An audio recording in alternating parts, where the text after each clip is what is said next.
Había algo en aquella carretera que la mayoría de las personas prefirió no ver. Un hombre caído, inmóvil, tendido en el suelo como si el propio peso de la vida hubiera decidido cobrarle allí mismo. Y la gente pasaba. Despacio, rápido, de lejos, de cerca, pero pasaba. Hay algo curioso sobre el ser humano: cuando la situación exige valentía, el instinto más común no es actuar, es calcular. Calcular el riesgo, calcular el juicio de los demás, calcular el tiempo que se va a perder. Y mientras todos calculaban, Rosa ya estaba arrodillada en la tierra, con la mano sobre el pecho de un desconocido. No porque fuera valiente en el sentido que enseñan las películas, sino porque ella conocía, de una manera que duele, lo que es necesitar a alguien y no tener a nadie. Años antes, cuando su marido sintió que el corazón le fallaba, ella gritó pidiendo ayuda en una calle concurrida. Las personas miraron. Algunas incluso se detuvieron por un segundo. Pero la demora fue grande, la ayuda llegó tarde, y la despedida no ocurrió como merecía. Aquella escena quedó guardada en ella como una cicatriz que no aparece en la piel, pero aparece en las decisiones. Y ahí vive una de las verdades más silenciosas sobre el comportamiento humano: los dolores que cargamos no desaparecen, se transforman. A veces se convierten en resentimiento. A veces se convierten en sabiduría. En el caso de Rosa, se convirtieron en acción. Porque el recuerdo de lo que no recibió fue más fuerte que el miedo de lo que podría perder. Cuando vio a aquel hombre en el suelo, no había nada en el que gritara importante. Ropa sucia de polvo, rostro contraído, sin ninguna señal visible de riqueza o poder. Era solo un cuerpo humano, frágil, al límite. Y eso, curiosamente, fue lo que más le importó. No hubo cálculo de estatus. No hubo evaluación de quién era o de qué podría ganar ella. Había un ser humano necesitando ayuda, y ella sabía lo que eso era. Esa simplicidad de ver al otro como persona, antes que cualquier etiqueta, es más rara de lo que parece. En un mundo donde las personas son constantemente evaluadas por lo que tienen, por lo que visten, por el lugar donde viven, Rosa hizo algo revolucionario sin darse cuenta: miró al hombre, no al contexto. Pero sería mentira decir que no hubo vacilación. Sí la hubo. Pensó en los hijos que la esperaban en casa. Pensó en las lenguas que no pierden tiempo para inventar historias. Pensó en llegar con un desconocido y tener que explicarle a un vecindario que ya sabía todo antes de saber nada. El miedo de involucrarse es real, y quien dice que nunca lo ha sentido probablemente nunca estuvo en una situación donde involucrarse tenía un costo verdadero. Para Rosa, el costo era alto. No tenía marido, no tenía dinero de sobra, no tenía red de apoyo. Cualquier problema nuevo era un peso más en una carga que ya pesaba. Y aún así, se quedó. Porque hay un pensamiento que, cuando aparece con suficiente fuerza, derriba cualquier cálculo: ¿y si fuera yo? Esa pregunta simple es, quizás, el fundamento más olvidado de la empatía. No se trata de ser buena persona. No se trata de moral, religión o regla social. Se trata de la capacidad de, por un instante, salir del propio punto de vista y ponerse en el lugar de quien está vulnerable. Rosa no necesitó ningún curso de humanidad para hacer eso. La vida ya le había enseñado, de la forma más dura posible, lo que es estar en el suelo y no tener una mano extendida. Y esa experiencia se convirtió en brújula. No ayudó a pesar de lo que vivió. Ayudó por causa de lo que vivió. Hay una diferencia enorme ahí, y vale la pena detenerse a sentirlo. Lo que Rosa hizo en ese momento no fue extraordinario a los ojos del mundo. No hubo cámara, no hubo aplauso, no hubo titular. Fue una mujer pobre, con una bolsa casi vacía y 2 hijos que criar, tocando el pecho de un desconocido en una carretera que nadie estaba mirando. Pero es exactamente ese tipo de acto el que sostiene el mundo de maneras que el mundo nunca contabiliza. Porque la grandeza, de verdad, rara vez hace ruido. Aparece en gestos que cuestan algo a quien los hace, pero que no piden nada a cambio. Y fue ese silencio generoso el que cambió el rumbo de una historia que ninguno de los dos había planeado. Hay un concepto que la psicología llama efecto espectador: cuanto más personas hay en una situación de emergencia, menor es la probabilidad de que alguien actúe. Parece contradictorio, pero tiene sentido.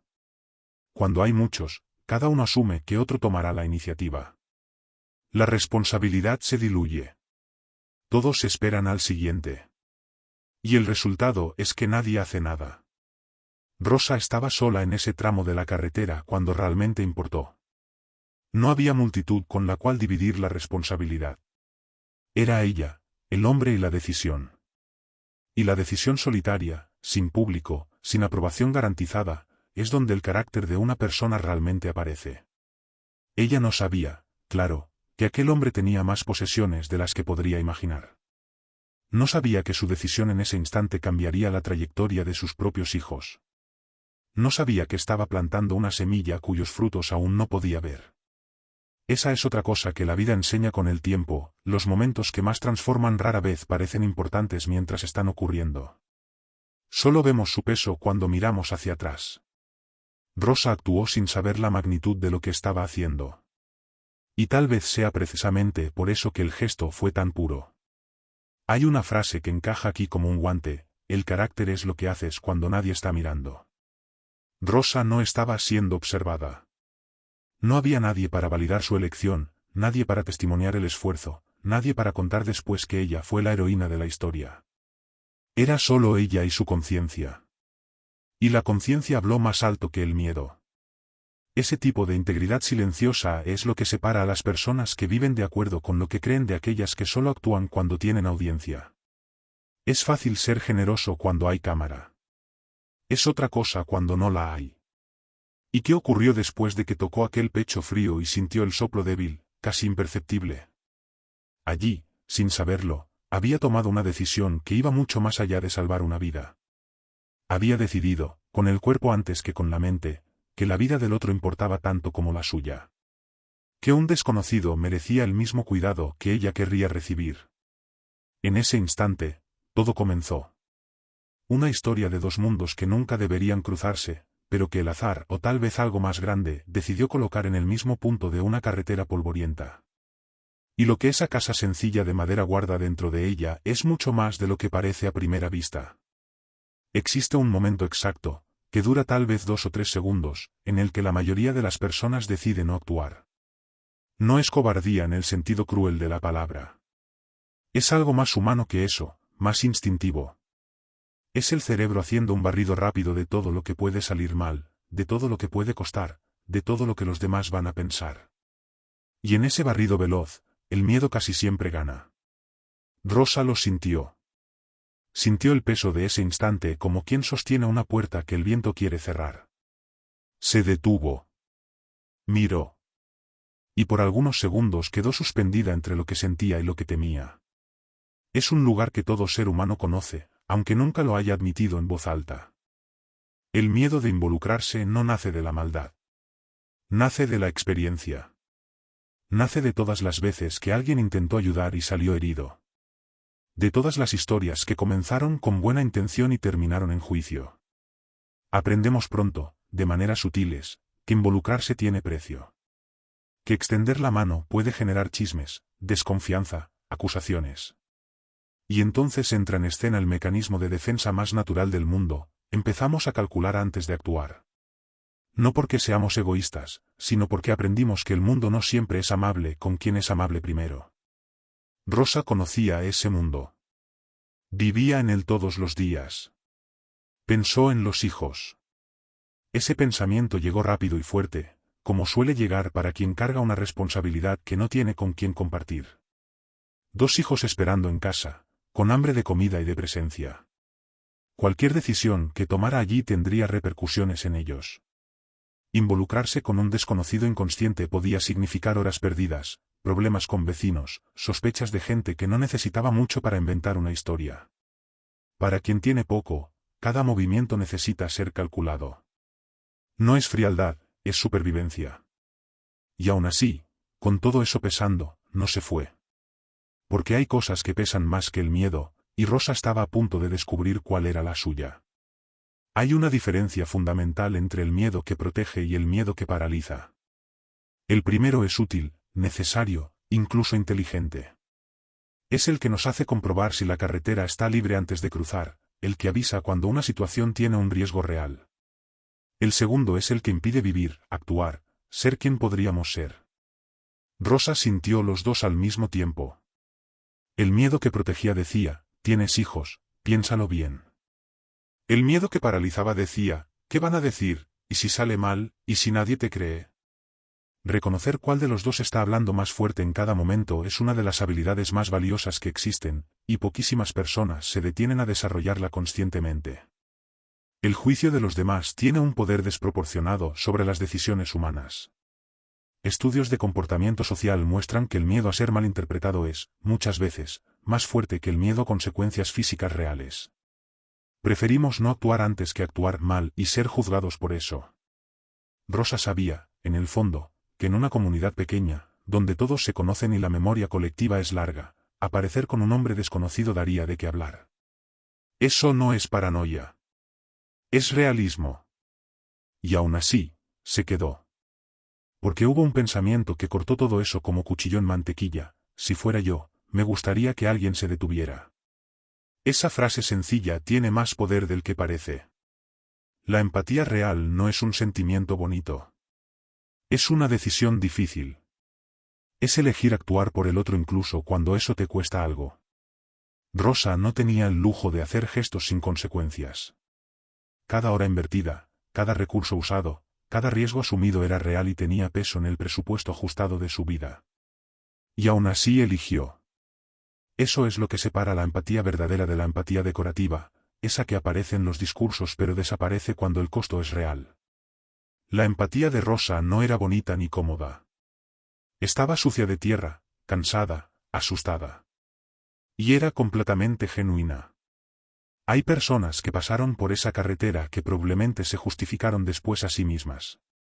No era mi problema. Alguien iba a detenerse. Tenía prisa. Y esas justificaciones tienen sentido, incluso funcionan por un tiempo. El problema es que cargamos con nosotros todo lo que elegimos no hacer. No necesariamente como culpa, sino como una pregunta que queda abierta en algún rincón de la mente: ¿y si me hubiera detenido? Rosa nunca tuvo que cargar con esa pregunta. Ella fue su propia respuesta en ese momento exacto. Y hay una ligereza específica en vivir de acuerdo con lo que se cree, incluso cuando es difícil, que quien la experimenta ya no quiere renunciar a ella.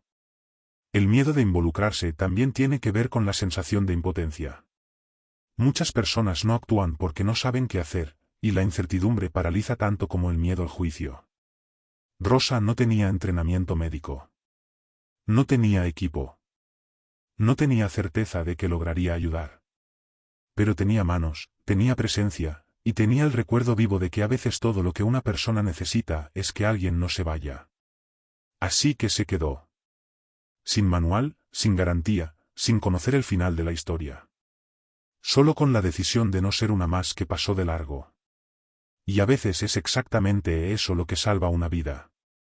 En un mundo que recompensa a quien aparece en las redes, a quien tiene audiencia, a quien hace el bien en público con pie de foto y filtro, la valentía silenciosa de Rosa suena casi anacrónica. Pero justamente por eso es tan poderosa. Porque no había ningún me gusta esperando del otro lado. No había reconocimiento garantizado. Había solo una mujer con miedo, con poco, con mucho que perder, decidiendo que el ser humano en el suelo importaba más que la voz que le decía que siguiera adelante. Esa es una de las formas más raras y más verdaderas de grandeza que existen. Y mientras ella tomaba esa decisión, del otro lado de la historia había un hombre que había pasado toda la vida sin necesitar a nadie, o al menos creyendo eso. Un hombre que construyó un mundo donde todo se resolvía con poder o con dinero, donde la vulnerabilidad era sinónimo de debilidad, donde pedir ayuda era algo que simplemente no encajaba en el guión. Y ahora ese hombre estaba en el suelo, sin elección, sin control, completamente a merced de alguien a quien nunca habría mirado dos veces. Hay una ilusión muy peligrosa que el éxito crea en las personas, la de que el cuerpo obedece la misma lógica que los negocios. Que si eres lo suficientemente disciplinado, lo suficientemente determinado, lo suficientemente poderoso, hasta la biología va a ceder. Que el corazón va a entender que no es momento de fallar, que la presión va a respetar la agenda, que el cansancio va a esperar el momento adecuado para cobrar. Reinaldo construyó un imperio sobre esa creencia. Se despertaba temprano, se acostaba tarde, ignoraba señales, empujaba límites. Y el cuerpo fue resistiendo. Fue resistiendo. Fue resistiendo. Hasta que no resistió más. Y cuando el colapso llegó, llegó sin avisar con educación, sin pedir cita, sin esperar a que él estuviera en un lugar conveniente para caer. La presión alta rara vez grita. Susurra. Un dolor de cabeza aquí, un mareo allá, un cansancio que no desaparece después de dormir. Son señales pequeñas, fáciles de ignorar, fáciles de atribuir al estrés normal de quien carga demasiado. Reinaldo ignoró cada una de ellas con la maestría de quien aprendió que detenerse es debilidad. ¿Médico? ¿Para qué, si nunca se había enfermado de verdad? ¿Descanso? Imposible, con todo lo que tenía que resolver. El orgullo de nunca haber enfermado se convirtió en argumento contra el cuidado. Y ese es uno de los paradoxos más crueles de la vida. A veces la mayor amenaza para la salud de una persona es la creencia de que es demasiado fuerte para enfermarse. Quien conocía a Reinaldo sabía que no mostraba debilidad. No era pose, era estructura. Desde joven había aprendido que mostrar vulnerabilidad abría espacio para ser explotado, que admitir dificultad era lo mismo que darle munición al adversario. En un entorno de negocios donde la confianza vale dinero y la vacilación genera duda, construyó una armadura tan eficiente que olvidó quitársela al llegar a casa. La armadura se volvió piel. Y ahí está el problema, lo que protege en un ambiente puede destruir en otro. La rigidez que funciona en una negociación difícil es la misma que impide pedir ayuda cuando el cuerpo está fallando. Hay un dicho que encaja perfectamente aquí: el hombre acostumbrado a mandar olvida que no manda sobre su propio corazón. Y no es solo una figura retórica. El corazón tiene su propia agenda, completamente indiferente al estatus de quien lo habita. No importa cuántas tierras poseía Reinaldo, cuántas personas empleaba, cuántos contratos firmó. Cuando el corazón decidió cobrar los años de negligencia, el poder que tenía sobre todo y todos no valió nada. Cayó como cualquier otro ser humano que ignora sus propios límites durante demasiado tiempo. Rico o pobre, famoso o anónimo, el cuerpo siempre presenta la cuenta. La diferencia está solo en el plazo. El exceso que derribó a Reinaldo no fue solo físico. Fue también emocional, relacional, existencial. Trabajaba demasiado porque detenerse significaba quedarse consigo mismo, y quedarse consigo mismo significaba enfrentar preguntas que el movimiento constante ayudaba a aplazar. ¿Para qué todo eso? ¿Para quién? ¿Con quién compartirlo? El vacío que el éxito no llena es real, y quien alcanza cierto nivel de logro material sin haber construido conexiones verdaderas conoce ese vacío de una forma que duele distinto a la pobreza, pero duele. Reinaldo lo tenía todo y estaba, en muchos sentidos, completamente solo. Y el cuerpo, que guarda todo lo que la mente se niega a procesar, decidió hablar por su cuenta. La medicina tiene un nombre para eso: somatización. El cuerpo literalmente enferma cuando la mente no puede o no quiere lidiar con lo que está cargando. Pero no hace falta un término técnico para entenderlo. Basta mirar alrededor y notar cuántas personas viven en un ciclo de enfermedades recurrentes que aparecen siempre en los momentos de mayor presión emocional. El estrés crónico eleva el cortisol, que eleva la presión, que sobrecarga el corazón, que un día simplemente dice basta. Reinaldo no era un caso aislado. Era el retrato de una generación que aprendió a valorar la producción por encima de todo y olvidó que el productor también es humano. Existe una diferencia entre trabajar con intensidad y trabajar contra uno mismo. La intensidad es sostenible cuando viene acompañada de conciencia, de descanso estratégico, de conexión con lo que realmente importa. Trabajar contra uno mismo es cuando la rutina deja de servir a la vida y la vida pasa a servir a la rutina. Reinaldo había cruzado esa línea hacía mucho tiempo, tan despacio que ni siquiera percibió el momento exacto. Fue un compromiso más aquí, una noche sin dormir allá, un fin de semana de trabajo cuya. Cada pequeña concesión parecía razonable por separado. Juntas, formaron un patrón que lo consumió por dentro antes de derribarlo por fuera. Lo curioso, y un poco irónico, es que Reinaldo probablemente habría ayudado a cualquier empleado suyo que presentara síntomas parecidos. Lo habría enviado al médico, le habría dado descanso, habría dicho que la salud es lo primero. Pero para sí mismo, las reglas eran otras. Esa asimetría entre cómo cuidamos a los demás y cómo nos cuidamos es más común de lo que parece, y más destructiva de lo que la mayoría admite. Cuidar al otro parece noble. Cuidarse a uno mismo todavía carga, en muchas culturas, una sombra de egoísmo o debilidad. Y esa creencia distorsionada cobra un precio altísimo, a veces en la forma de un hombre tendido en una carretera polvorienta. La caída de Reinaldo no fue un accidente. Fue el resultado previsible de elecciones repetidas durante años. Pero hay algo importante aquí que va más allá de la crítica fácil: él no era un villano. Era un hombre que aprendió, desde temprano, que el valor se mide por la producción, que el respeto se conquista con resultados, que detenerse es perder. Jugó el juego según las reglas que el mundo le enseñó, y lo jugó bien. El problema es que las reglas estaban equivocadas desde el principio. Y a veces es necesario caer de verdad, en el suelo de una carretera, sin nombre y sin poder, para empezar a cuestionar las reglas que siempre parecieron obvias. Mientras Rosa improvisaba cuidados con lo que tenía a mano, Reinaldo estaba en un lugar completamente nuevo para él, el lugar de quien no tiene control. No sabía dónde estaba. No sabía quién lo ayudaba. No sabía qué vendría después. Y en ese vacío de certezas, algo muy antiguo y muy olvidado comenzó a moverse dentro de él. La casa sencilla de madera que lo recibió no tenía nada que él considerara esencial. Pero tenía algo que había perdido hacía mucho tiempo sin darse cuenta. Hay lugares a los que uno entra y siente algo antes incluso de entender qué es. No es olor, no es decoración, no es tamaño. Es una atmósfera. Una especie de presencia silenciosa que el espacio carga, impresa en las paredes por todo lo que ya se ha vivido allí dentro. La casa de Rosa era así. Pequeña, de madera, con marcas del tiempo en cada rincón. El piso crujía en ciertos puntos, la ventana de la cocina se cerraba con esfuerzo, y la pintura de una de las paredes contaba la historia de al menos 3 reformas inacabadas. Pero había algo en aquel lugar que ninguna mansión puede comprar en una tienda, la sensación de que allí las cosas eran reales. Las alegrías eran reales. Las dificultades eran reales. Y el cuidado también. Arrastrar a un hombre adulto inconsciente no es tarea para una sola persona. Rosa llamó a su hijo mayor, un niño de 12 años con ojos grandes y porte serio de quien creció demasiado rápido. Juntos, con esfuerzo y poca técnica, lograron mover a Reinaldo hasta el colchón en el cuarto de Rosa, el único cuarto de la casa. Ella cedió su propio espacio sin vacilar, sin calcular, como quien lo hace por reflejo. Ese gesto, aparentemente pequeño, decía mucho sobre quién era. No hubo deliberación. No hubo negociación interna sobre lo que era más conveniente. Había un ser humano que necesitaba un lugar para descansar, y ella tenía uno. Punto. La decisión de acoger a un desconocido dentro de casa es mucho mayor de lo que parece a primera vista. No es solo cuestión de espacio físico. Es exponer el propio hogar, la propia rutina, la propia vulnerabilidad.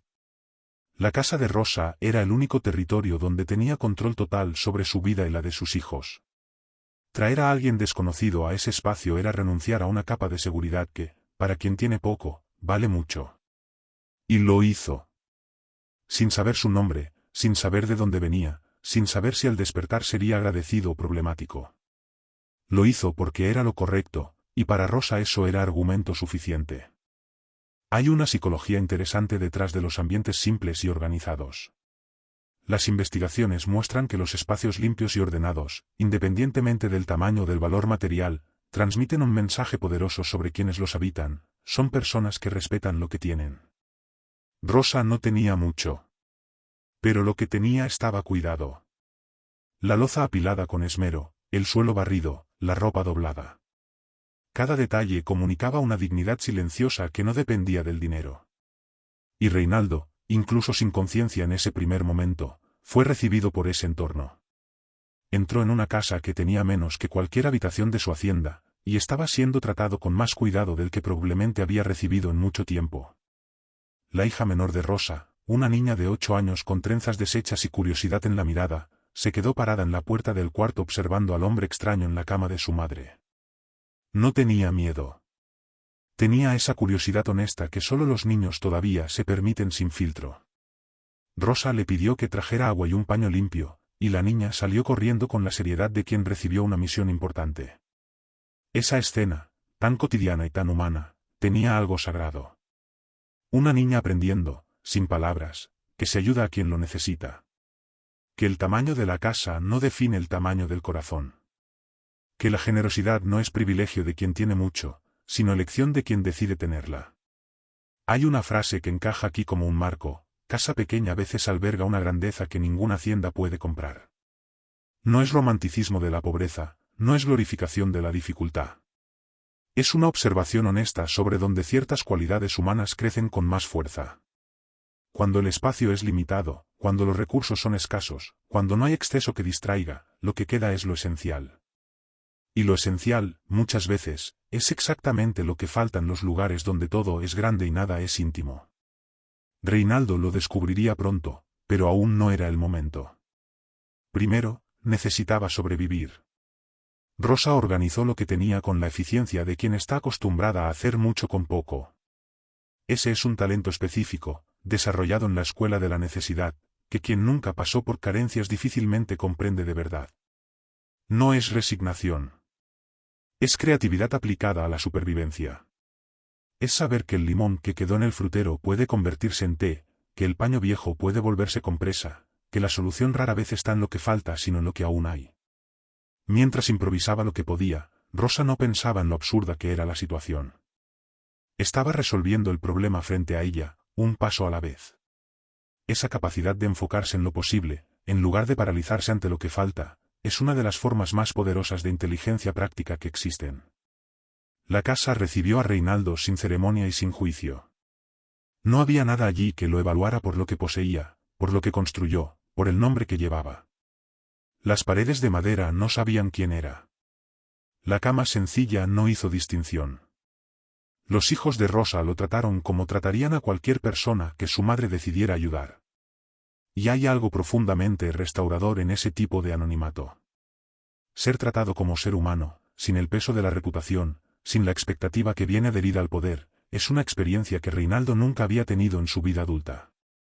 Y aun inconsciente, tal vez el cuerpo lo supiera. Tal vez era exactamente lo que necesitaba para empezar a recuperarse. Las decisiones grandes rara vez parecen grandes en el momento en que se toman. La historia está llena de ejemplos de eso. Rosa no se despertó ese día pensando que iba a cambiar su propia vida. Iba a hacer lo que siempre hacía, con la bolsa casi vacía y los problemas de siempre. La grandeza de su decisión solo se haría evidente mucho después, cuando los efectos se extendieran más allá de lo que ella podía imaginar aquella mañana. Pero así funciona, actuamos en el presente con lo que tenemos, sin ver el futuro que el gesto va a crear. Y quien actúa bien, de forma consistente, termina descubriendo que el futuro construido por buenas decisiones es mejor que cualquier plan que hubiera podido hacer solo. Aquel cuarto sencillo, con colchón fino y ventana que dejaba entrar la brisa de la tarde, fue el lugar donde Reinaldo comenzó, sin saberlo, un proceso que ningún médico privado habría podido hacer por él. No era solo el cuerpo lo que necesitaba cuidado. Era algo más profundo, más antiguo, más olvidado. Y Rosa, sin diploma, sin recursos, sin ninguna intención más que ayudar, estaba a punto de ofrecer exactamente lo que él necesitaba, de la única forma que realmente funciona, sin esperar nada a cambio. Existe una forma de cuidar que el mundo moderno casi ha olvidado. No es la que viene con contrato, no es la que viene con cámara, no es la que viene con expectativa de retorno. Es el cuidado que nace del lugar más simple y más difícil al mismo tiempo, el de quien actúa porque cree que el otro lo merece, punto final. Rosa no sabía el nombre del hombre. No sabía de dónde venía, qué tenía, qué debía, qué representaba. Solo sabía que estaba vivo por poco, que estaba bajo su techo, y que eso, por sí solo, ya era razón suficiente para hacer lo mejor que podía. Esa lógica sencilla, casi ingenua a los ojos de un mundo que siempre pregunta, ¿qué gano con esto?, es en realidad una de las formas más sofisticadas de inteligencia humana que existen. Los remedios caseros que Rosa preparó no venían de un libro de medicina. Venían de la memoria. De la abuela que enseñaba que el té de melisa calma el corazón agitado, que la compresa fría baja la fiebre y alivia la inflamación, que el caldo ligero sostiene sin sobrecargar un organismo débil. Ese conocimiento transmitido de generación en generación, muchas veces despreciado por la ciencia formal, salvó más vidas a lo largo de la historia humana de lo que a muchos les gusta admitir. Rosa aplicó todo con la precisión de quien ya había hecho aquello antes, en noches de fiebre de los hijos, en momentos en que el centro de salud quedaba lejos y no había dinero para la farmacia. La necesidad enseña. Y Rosa había sido una alumna aplicada de la necesidad. Hay una diferencia fundamental entre ayudar y cuidar. Ayudar es un acto puntual. Resuelves un problema, entregas el resultado y te vas. Cuidar es una presencia continuada. Es estar disponible cuando la situación empeora, cuando la mejoría tarda, cuando el camino es largo e incierto. Rosa no solo ayudó a Reinaldo en aquel primer momento. Lo cuidó. Se quedó. Volvió a revisar su temperatura cuando los hijos ya dormían. Cambió la compresa en medio de la madrugada. Ajustó la almohada sin hacer ruido. Son gestos invisibles, que nadie contabiliza, que ninguna cámara registra, pero que marcan toda la diferencia entre alguien que sobrevive y alguien que realmente se recupera. Lo que hace ese cuidado aún más poderoso es la ausencia de interés. No había, por parte de Rosa, ninguna agenda oculta. No sabía quién era él. No había posibilidad de calcular retorno porque no había información suficiente para eso. Era puro. Era limpio. Era el tipo de cuidado que la mayoría de las personas solo recibe, si tiene suerte, de una madre o de un amigo muy antiguo. Y Reinaldo, un hombre rodeado de empleados, socios y conocidos de todo tipo, estaba recibiendo ese cuidado de una completa desconocida. La ironía es dura y hermosa al mismo tiempo, a veces el amor más genuino viene de quien no tiene ninguna razón obvia para amarte. La psicología positiva tiene un concepto llamado altruismo genuino, diferente del altruismo que busca reciprocidad o aprobación social. El altruismo genuino activa regiones del cerebro vinculadas a una satisfacción profunda, no al placer inmediato. Es una recompensa interna, casi espiritual, que no depende del reconocimiento externo. Rosa probablemente no sabría nombrarlo con ese vocabulario. Pero lo sentía. Había una paz específica en hacer lo correcto sin público, en cuidar sin contrato, en dar sin esperar. Esa paz es uno de los bienes más raros que existen y, curiosamente, está disponible para cualquier persona que elija actuar desde ese lugar, independientemente de cuánto tenga en el bolsillo. Los hijos observaban a la madre con esa atención silenciosa que tienen los niños cuando están aprendiendo algo importante sin saber que lo están aprendiendo. El hijo mayor fue a buscar agua sin quejarse. La hija menor preguntó en voz baja si el hombre iba a morir, y Rosa respondió que no, que solo necesitaba descanso y cuidado. Esa respuesta sencilla cargaba una lección que ninguna escuela enseñaría con mayor eficacia. Ante el sufrimiento del otro, la respuesta correcta no es apartar la mirada, sino ofrecer lo que se tiene. Los hijos de Rosa estaban siendo formados allí, en aquel cuarto pequeño, por una pedagogía que no necesitaba pizarrón. Cuidar de alguien cuando se tiene poco es un acto que exige una generosidad específica, porque cada recurso utilizado tiene un costo real e inmediato. El té que Rosa preparó usó hierbas que guardaba con moderación. La comida que ofrecería más tarde salía de una despensa que ya estaba al límite. Cada gesto de cuidado era, objetivamente, una sustracción de lo poco que tenía. Y lo hacía sin dramatizar, sin marcar puntos, sin esperar que alguien notara el sacrificio. Porque para Rosa no era sacrificio. Era simplemente lo que se hace. Esa naturalidad ante la generosidad es quizás la forma más rara y admirable de carácter que una persona puede tener.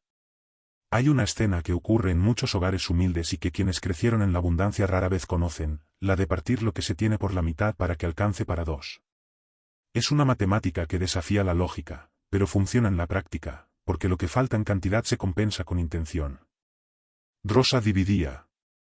Dividía el espacio, dividía la comida, dividía la atención, dividía el tiempo que ya era escaso. Y mientras dividía, no disminuía. Quien observa desde fuera podría pensar que se estaba empobreciendo aún más. Pero hay una ley silenciosa que gobierna la generosidad verdadera, rara vez deja a quien la practica más pobre que antes. No necesariamente en dinero, sino en algo que ningún dinero puede comprar. El hombre en la cama aún no sabía nada de eso.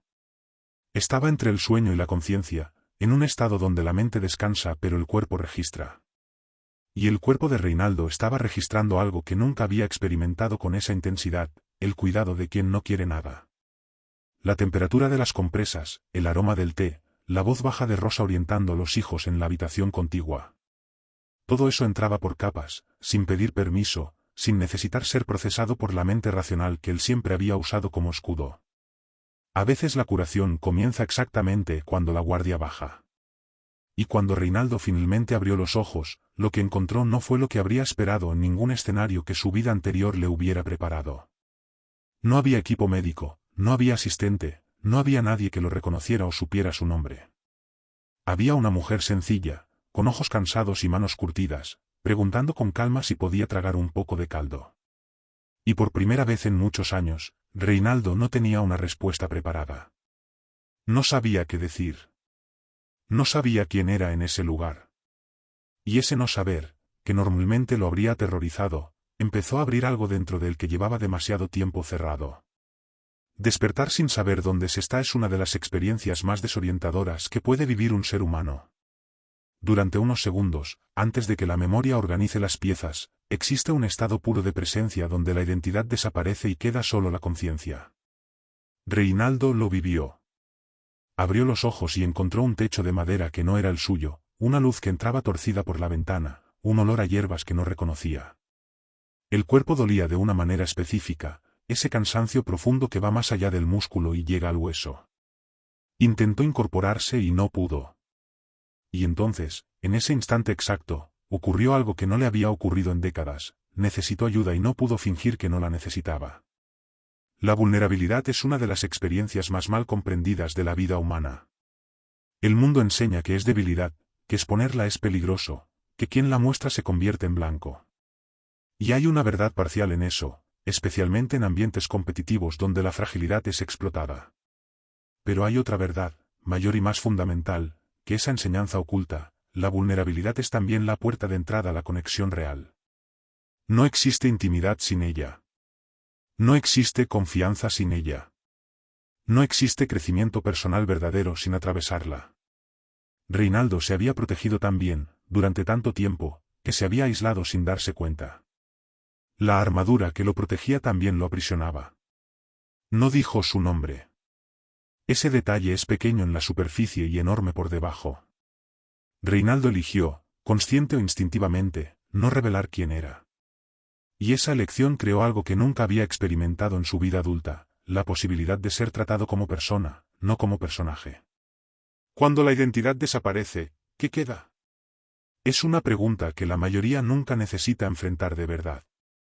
Estamos tan definidos por nuestros roles, nuestros títulos, nuestras posesiones, que cuando todo eso se elimina, lo que queda puede resultar incómodo de mirar. Reinaldo estaba a punto de descubrir quién era cuando no había nada con lo que impresionar a nadie. Rosa no preguntó su nombre. Preguntó si podía tragar, si sentía dolor, si quería otra manta. Preguntas prácticas, humanas, sin ninguna investigación sobre origen o estatus. Esa actitud, que para ella era natural, fue recibida por Reinaldo como algo perturbador y al mismo tiempo aliviador. Perturbador porque no sabía cómo comportarse sin el escudo del poder. Aliviador porque, por primera vez, no había expectativas. Nadie esperaba decisión, autoridad, respuesta correcta. Había solo un hombre débil en una cama sencilla y una mujer preguntando si quería té. La simplicidad de eso era casi insoportable de tan hermosa. Depender de alguien que no lo reconocía como poderoso era un territorio completamente desconocido para Reinaldo. Toda su red de relaciones estaba construida sobre alguna forma de intercambio o jerarquía. Los empleados dependían de él. Los socios lo necesitaban. Incluso los amigos, pocos que eran, llevaban una dinámica donde su poder era el telón de fondo. Rosa no sabía nada de eso. Lo veía solo como un hombre que había caído, que estaba débil, que necesitaba cuidado. Y esa mirada horizontal, sin desnivel de poder, era algo que Reinaldo no sabía bien cómo habitar. Pero el cuerpo, que no miente, parecía relajarse en ella.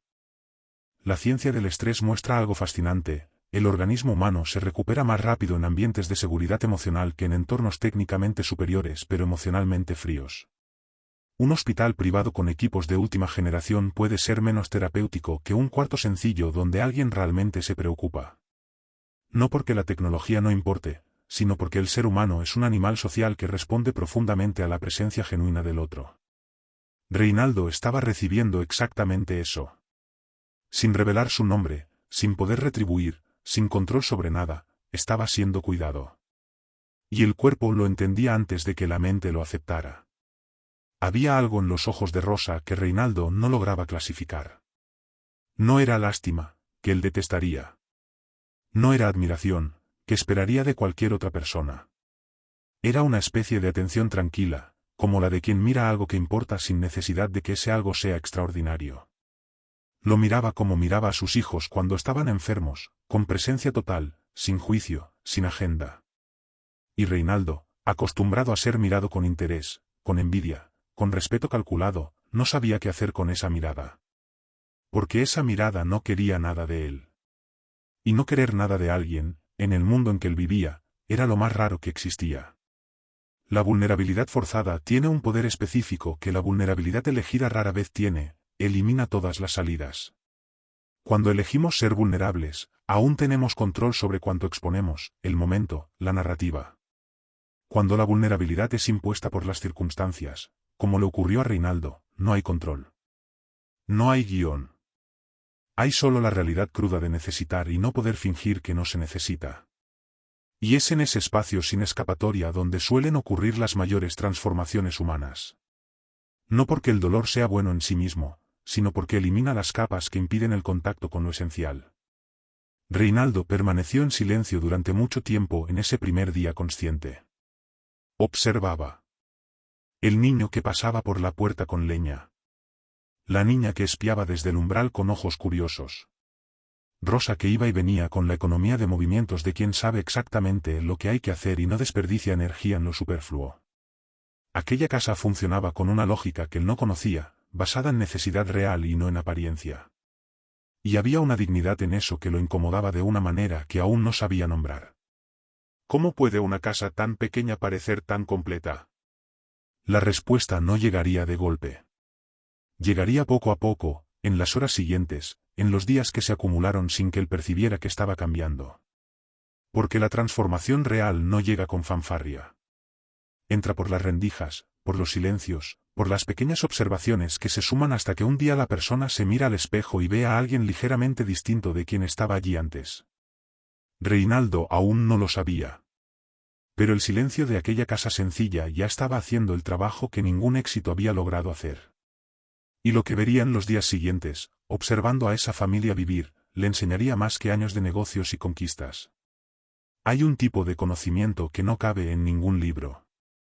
No porque sea demasiado complejo, sino porque solo se transmite de una manera, siendo observado de cerca, en silencio, sin prisa. Reinaldo siempre fue un hombre de acción. De reuniones, de decisiones, de movimiento constante. El silencio, para él, siempre fue incomodidad. Un vacío que debía llenarse, una pausa que exigía resolución. Pero allí, en aquella casa de madera donde el único sonido era el viento entrando por la ventana y los pasos de los niños sobre el piso, no tenía otra opción que quedarse quieto. El cuerpo aún no obedecía. La agenda no existía. Y el silencio, que tanto había evitado, empezó a mostrar cosas que años de movimiento habían ocultado. Lo que observó en los primeros días fue simple. Banal incluso, según los estándares del mundo en el que vivía. Rosa se despertaba antes de que saliera el sol. No con alarma, no con un asistente llamando a la puerta, no con una reunión tirando del día. Se despertaba porque había cosas que hacer y ella era quien las hacía. Encendía el fogón, preparaba lo que hubiera, despertaba a los niños con una calma que no era resignación, sino elección. Había un orden en esa rutina que no necesitaba gerente para funcionar. Cada uno sabía su lugar, su papel, lo que debía hacerse. Y ese sistema simple, construido por la necesidad a lo largo del tiempo, tenía una eficiencia que ningún consultor organizacional habría sabido diseñar. La poca comida se distribuía con una precisión silenciosa que a Reinaldo le tomó varios días comprender del todo. Rosa servía primero a los hijos. Después colocaba el plato de Reinaldo. Por último, con lo que quedaba, se servía a sí misma. Sin drama, sin comentario, sin esperar reconocimiento. Era solo el orden natural de las cosas en aquella casa. Él había cenado en restaurantes de estrellas, con menús elaborados y servicio impecable. Nunca había sentido el peso de una comida como lo sintió allí, sabiendo que cada cucharada salía de lo poco que aquella mujer tenía, y que ella se quedaba con menos para que él tuviera lo suficiente. Existe una palabra en japonés, ma, que no tiene traducción directa. Describe el espacio significativo entre las cosas, la pausa que da sentido a lo que la rodea. Se aplica a la arquitectura, a la música, al arte. Pero encajaba perfectamente en la vida cotidiana de Rosa. Los momentos de silencio en esa casa no eran vacíos. Estaban llenos de una presencia que el ruido constante de la vida de Reinaldo nunca había permitido. El silencio entre una tarea y otra. La pausa antes de responder a los hijos. El intervalo de paz antes de dormir. Esos espacios decían más sobre quién era Rosa que cualquier discurso. Lo que más intrigaba a Reinaldo, y tardó días en poder nombrarlo, era la ausencia de resentimiento. Aquella familia tenía poco. Objetivamente, materialmente, mucho menos de lo necesario para vivir con comodidad. Y no había señales de la amargura que él habría esperado encontrar, esa rabia silenciosa de quien siente que la vida ha sido injusta. Había dificultad, sí. Había cansancio. Había momentos en que la preocupación cruzaba el rostro de Rosa como una nube pasajera. Pero también había risas en la cena, historias antes de dormir, una ligereza en la manera de habitar la propia vida que él, con todo lo que tenía, había perdido hacía mucho tiempo. La ausencia de resentimiento en una vida difícil no es ingenuidad. Es una elección activa, renovada cada día, de no dejar que las circunstancias definan el estado interior. Rosa había sufrido pérdidas reales. Había atravesado situaciones que habrían endurecido a muchos. Y había decidido, consciente o no, que el sufrimiento no sería el personaje principal de su historia. La psicología moderna lo llama resiliencia. En la vida real de quien la practica, no tiene nombre. Es simplemente una forma de estar en el mundo. Y observar eso de cerca, día tras día, estaba provocando algo en Reinaldo que no podía controlar ni racionalizar. La frase que se le quedó grabada, dicha por Rosa mientras remendaba una prenda, fue demasiado simple para parecer profunda en el momento: casa pequeña a veces alberga una grandeza que ninguna hacienda puede comprar. No hablaba de él. Respondía a la hija, que había preguntado por qué su casa era más pequeña que la de una amiga. Pero Reinaldo escuchó. Y esa frase tocó un lugar que los mejores discursos motivacionales que había oído nunca alcanzaron. Porque venía de alguien que vivía lo que decía. No era teoría. Era testimonio. El silencio también es el lugar donde la culpa aparece sin ser invitada. En las largas horas de recuperación, Reinaldo empezó a pensar en cuántas veces había pasado de largo ante situaciones que pedían presencia. No necesariamente un hombre caído en el camino, sino un empleado en dificultad, un vecino necesitado, una circunstancia en la que podría haber marcado la diferencia y eligió no ver. La prosperidad crea una burbuja muy eficiente. Filtra el malestar, mantiene la realidad incómoda a distancia, permite que la vida continúe sin que las asperezas del mundo entren. Y Reinaldo había vivido dentro de esa burbuja tanto tiempo que había olvidado que existía. Observar poco y ver mucho es una habilidad que el mundo acelerado va matando. Nos acostumbramos a consumir información rápido, a opinar antes de entender, a reaccionar antes de reflexionar. Reinaldo estaba siendo forzado a lo contrario. Pasaba horas mirando el mismo techo, escuchando los mismos sonidos, observando los mismos rituales familiares. Y en esa repetición empezaba a notar capas invisibles al principio. La forma en que el niño protegía a la hermana sin que nadie se lo pidiera. El cuidado con que Rosa guardaba cada cosa en su lugar.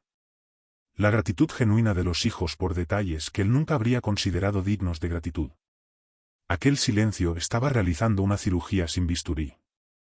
Quitando capas de una identidad construida sobre poder y posesión, revelando debajo algo enterrado demasiado pronto. La capacidad de importar. De estar presente. De ver valor donde el mundo le enseñó que no lo había. Y cuanto más observaba aquella casa sencilla funcionar con una integridad que su gran hacienda nunca tuvo, más crecía dentro de él un deseo extraño: conversar. De verdad. Sin agenda, sin jerarquía, sin papel que cumplir. Solo conversar. Y Rosa, sin saberlo, estaba a punto de recibir la conversación más honesta que aquel hombre había tenido en años. Existe una cualidad particular en las conversaciones que ocurren sin prisa, sin objetivo, sin que nadie intente llegar a ningún sitio. Son raras.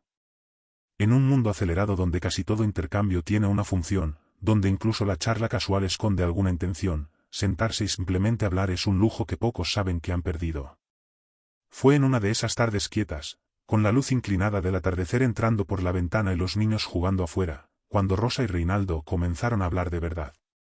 No fue planeado. No hubo introducción formal. Fue el tipo de conversación que empieza con una pregunta pequeña y avanza, naturalmente, hacia los lugares que importan. Rosa habló primero de su marido. No con tristeza pesada, sino con esa nostalgia serena de quien ya ha procesado la pérdida y ha aprendido a cargarla sin ser aplastada. Contó cómo era él, qué hacía, qué le gustaba. Contó el día en que enfermó, la carrera contra el tiempo, la demora en la ayuda, el momento en que comprendió que no alcanzaría. Reinaldo escuchó sin interrumpir, algo que rara vez hacía. En los negocios había aprendido que quien habla más pierde ventaja. Pero allí entendió la diferencia entre callar para ganar y callar para escuchar de verdad. Por primera vez en mucho tiempo, estaba haciendo lo segundo. Luego vino la historia de cómo había aprendido a sobrevivir. No como victimismo, sino como descubrimiento. Como descubrió que sabía hacer cosas que no sabía que sabía. Como sus hijos, lejos de ser una carga, se convirtieron en su mayor fuente de fuerza. Como la necesidad había desarrollado en ella una creatividad que una vida cómoda nunca habría exigido. Reinaldo conocía emprendedores exitosos, personas que habían construido imperios desde cero. Pero nunca había oído una historia de resiliencia tan limpia, tan sin adornos, tan desprovista de cualquier intento de impresionar. Y quizá por eso era la más impresionante. En un momento, Rosa preguntó, con la sencillez directa de quien no aprendió a rodear las cosas, cómo era su vida. Y Reinaldo, que tenía respuestas listas para cualquier pregunta estratégica, se quedó en silencio. Porque la pregunta era demasiado simple para el guión habitual. No era sobre la hacienda ni sobre los negocios. Era sobre la vida. Y la vida, entendió entonces, era un territorio donde tenía poco que mostrar más allá de lo que poseía. Y poseer, estaba aprendiendo, no era lo mismo que vivir. Dijo, con una honestidad que lo sorprendió, que desde que se hizo rico se había quedado solo. No literalmente, siempre había gente alrededor, sino en el sentido que importa, no había nadie ante quien pudiera ser completamente sincero sin calcular consecuencias. Cada relación implicaba intereses. Cada persona cercana tenía algo que ganar o perder según lo que él dijera o hiciera. Y con el tiempo, sin notarlo, dejó de rebelarse. Dejó de confiar. Construyó un mundo donde estaba rodeado y completamente solo. Decirlo en voz alta, ante una mujer en una casa de madera, fue extraño y liberador. Rosa no reaccionó con lástima ni con sorpresa. Reaccionó con reconocimiento. Dijo que la soledad no elige dirección. Que había conocido gente pobre con una red de afecto tan rica que nunca se sentían solos, y gente con mucho que parecía vivir en un desierto. Que el dinero resuelve muchas cosas, pero no la necesidad más básica, ser visto de verdad por alguien. Lo dijo con la misma naturalidad con que hablaría del clima. Y esas palabras atravesaron a Reinaldo más que cualquier libro de autoayuda. Las conversaciones que desarman crean un espacio donde uno se siente seguro para ser auténtico. No se trata solo de lo que se dice, sino del ambiente que se genera. Rosa creaba ese ambiente sin técnica ni intención estratégica. Era simplemente quien era, alguien que escucha sin juzgar, que responde sin agenda, que está presente. En un mundo donde casi todos miran el teléfono o preparan la siguiente respuesta antes de terminar de oír la pregunta, esa presencia era extraordinaria. Y Reinaldo, que llevaba décadas rodeado de distracción y cálculo, estaba descubriendo lo que era la alternativa. Hubo un momento en que ambos rieron. No fue una risa social ni educada. Fue una risa que brota cuando algo es genuinamente gracioso y la guardia baja lo suficiente para permitirlo. Reinaldo no recordaba la última vez que había reído así. Con todo el cuerpo. Sin preocuparse por la imagen. Era un detalle pequeño.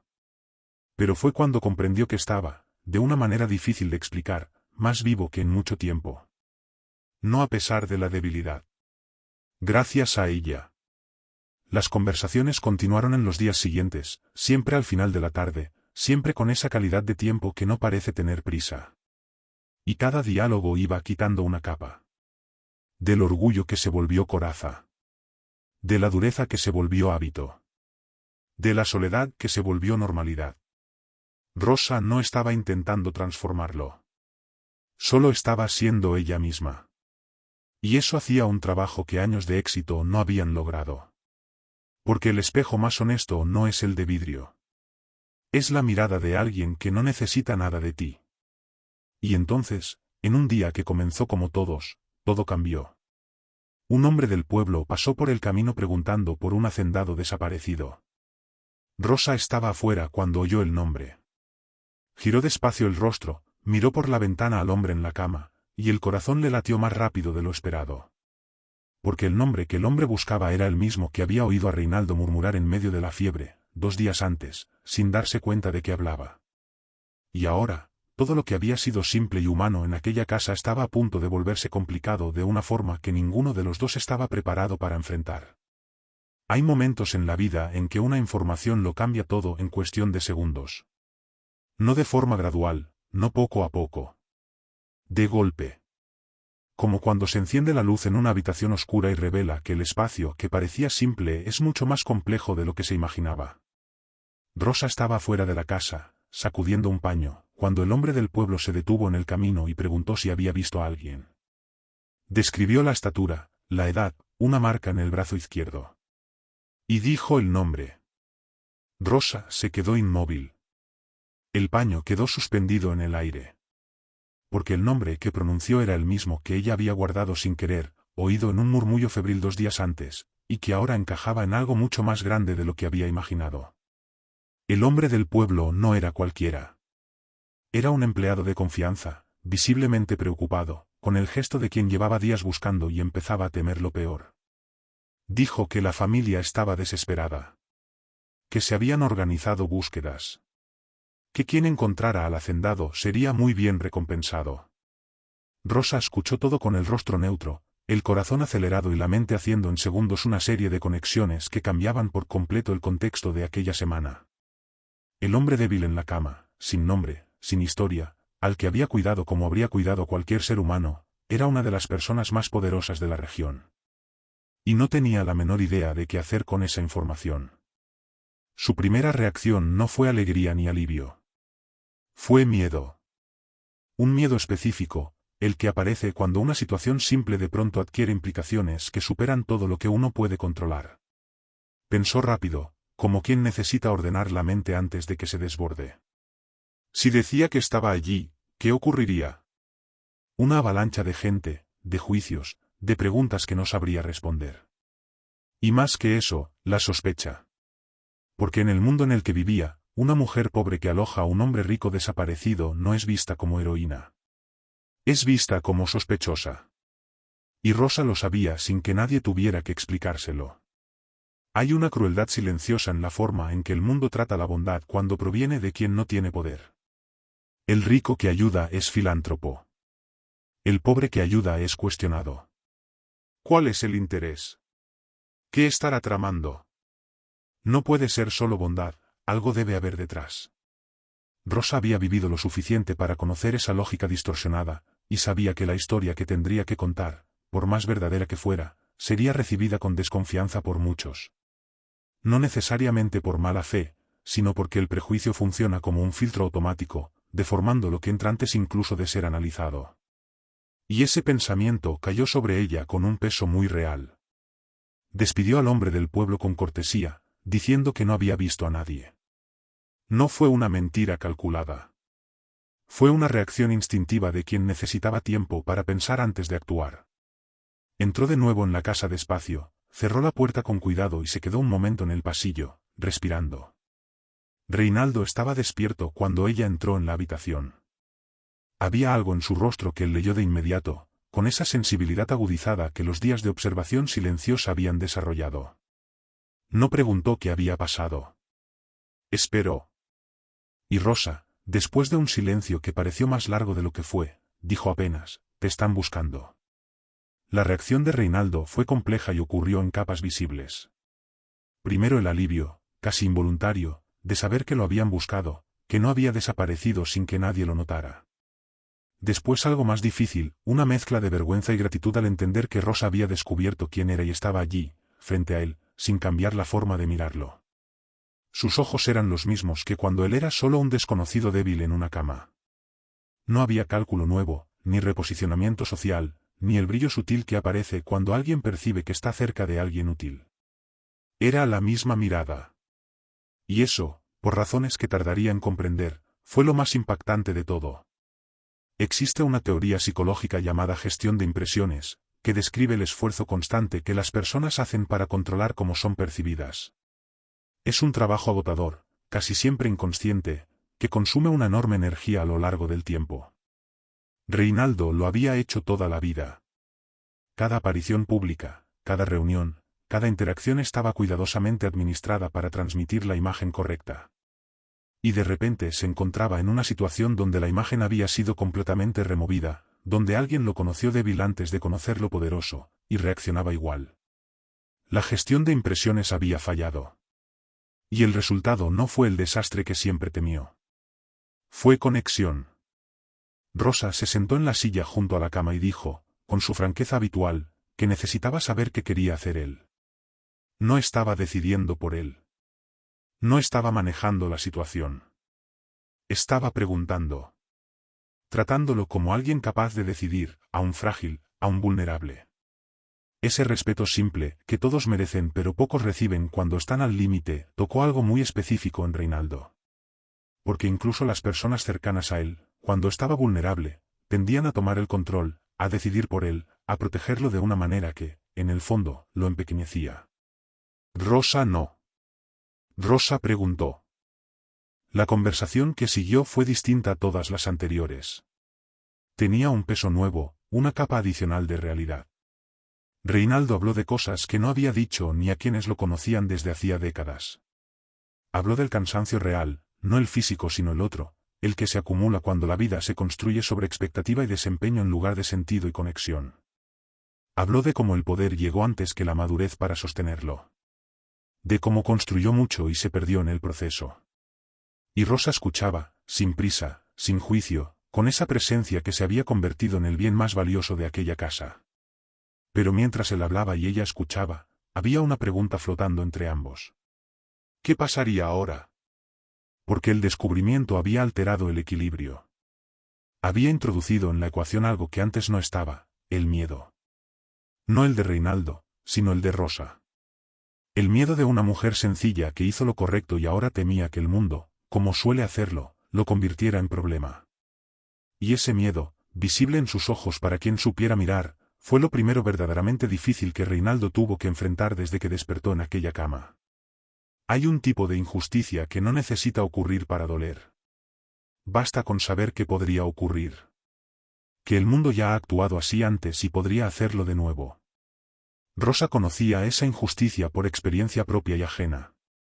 Había crecido viendo a personas humildes ser interpretadas desde el peor ángulo, sus buenas acciones recibidas con sospecha, su pobreza usada como prueba de carácter dudoso.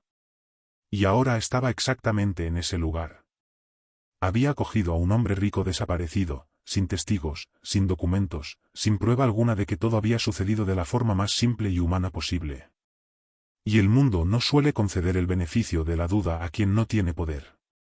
El miedo que la invadía no era abstracto. Era concreto, con consecuencias claras. Pensó primero en sus hijos, como siempre. Si fuera acusada de algo, aunque fuera injusto, el proceso sería largo y doloroso. No tenía dinero para abogado, ni red de apoyo, ni influencia que hablara por ella. La vulnerabilidad económica convierte cualquier acusación en una amenaza desproporcionada, porque el costo de defenderse es demasiado alto para quien ya vive al límite. Esa es una de las formas más perversas de desigualdad, no es solo que los pobres tengan menos, es que cuando algo sale mal, el precio que pagan es mayor. Reinaldo percibió el miedo en sus ojos antes de que ella lo explicara. Y comprendió algo que lo golpeó con fuerza, ella tenía miedo por él. Por el gesto de bondad que había hecho sin esperar nada. La idea de que su generosidad pudiera convertirse en problema le resultaba insoportable. Y por primera vez en años sintió algo que el éxito había anestesiado, responsabilidad por el bienestar de otra persona. No la responsabilidad del jefe hacia el empleado. Una responsabilidad humana, directa. Ella lo expresó con palabras simples. Dijo que había hecho lo correcto, pero temía que nadie creyera eso. Que la gente vería lo que quisiera ver. Que una viuda pobre con un hacendado rico en la cama era una historia que se contaba sola, y no de la forma verdadera. Y mientras hablaba, había una dignidad herida en su voz, la dignidad de quien hizo el bien y ahora teme ser castigada por ello. Reinaldo sabía que su miedo era justificado. El silencio que siguió fue distinto a todos los anteriores. Pesado. Con responsabilidad dentro. Reinaldo miró el techo largo rato, y por primera vez desde que había llegado, pensó en alguien más antes que en sí mismo. Pensó en lo que ella arriesgaba. En lo que había arriesgado desde el primer momento. Y en que, si los papeles se hubieran invertido, quizá él habría seguido de largo. No intentó defenderse de esa idea. Hay una deuda que no se paga con dinero, la deuda de gratitud. ¿Cómo compensar a alguien que se quedó cuando todos pasaron? Reinaldo, que había resuelto su vida con recursos y cifras, entendió que el dinero sería la respuesta más fácil y al mismo tiempo la más insuficiente. Lo que Rosa había dado no tenía precio. Y había algo más, el temor de que la verdad cambiara lo que habían construido.